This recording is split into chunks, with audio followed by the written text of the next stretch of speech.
സങ്കീർത്തനങ്ങൾ അധ്യായം 137. ബാബേൽ നദികളുടെ തീരത്ത് ഞങ്ങൾ ഇരുന്നു, സിയോനെ ഓർത്തപ്പോൾ ഞങ്ങൾ കരഞ്ഞു. അതിൻ്റെ നടുവിലെ അലരി വൃക്ഷങ്ങളിന്മേൽ ഞങ്ങൾ ഞങ്ങളുടെ കിന്നരങ്ങളെ തൂക്കിയിട്ടു. ഞങ്ങളെ ബദ്ധരാക്കിക്കൊണ്ട് പോയവർ സിയോൻ ഗീതങ്ങളിൽ ഒന്ന് ചൊല്ലുവിൻ എന്ന് പറഞ്ഞു. ഗീതങ്ങളെയും ഞങ്ങളെ പീഡിപ്പിച്ചവർ സന്തോഷത്തെയും ഞങ്ങളോട് ചോദിച്ചു. ഞങ്ങൾ യഹോവയുടെ ഗീതം അന്യദേശത്ത് പാടുന്നത് എങ്ങനെ? യെരൂശലേമേ, നിന്നെ ഞാൻ മറക്കുന്നു എങ്കിൽ എൻ്റെ വലങ്കൈ മറന്നു പോകട്ടെ.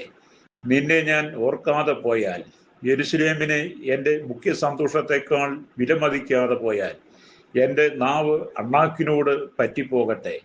ഇടിച്ചു കളവിൻ, അടിസ്ഥാനം വരെ അതിനെ ഇടിച്ചു കളവിൻ എന്നിങ്ങനെ പറഞ്ഞ ഏദോമ്യർക്കായി യഹോവേ, യെരൂശലേമിൻ്റെ നാൾ ഓർക്കണമേ.